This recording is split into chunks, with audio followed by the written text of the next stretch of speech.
Hi යාළුවනේ. ඔන්න අද මම ඔයාලට අරගෙන ආවේ නිවැරදිව මැටි වළඳක් පදම් කරගන්නේ කොහොමද කියන එක පිළිබඳ වීඩියෝ එකක්. ඉතින් අපි බලමු කොහොමද නිවැරදිව මැටි වළඳක් පදම් කරගන්නේ කියලා. මුලින්ම මැටි භාජනය ඇතුල් පැත්තේ පිට පැත්තේ හොඳට සෝද ගන්න ඕනි.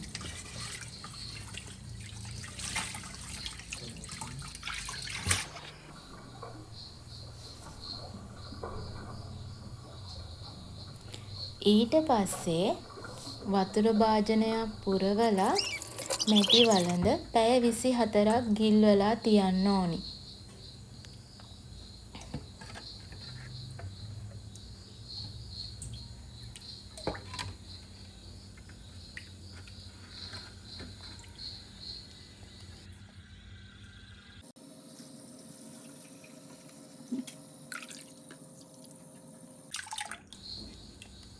ඔන්න ඉතින් මම හරියටම පැය 24කට පස්සේ, කියන්නේ දවසකට පස්සේ තමයි මේ මැටි වළඳ ටික එළියට ගන්නෙ.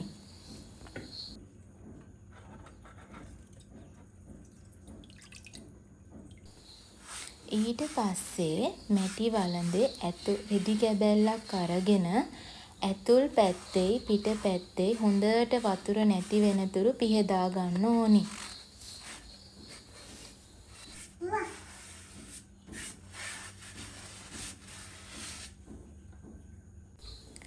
පිහදාගත්තට පස්සේ පොල් තෙල් ස්වල්පයක් ගෙන මැටි වළඳේ ඇතුල් පැත්තේ පිට පැත්තේ හොඳට ගා ගන්න ඕනි.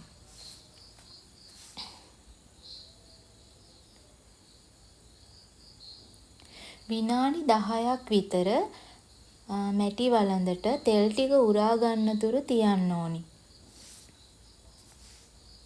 අඩු ගින්දරේ මැටි භාජනය කරකව හොඳට රත් කරගන්න ඕනි.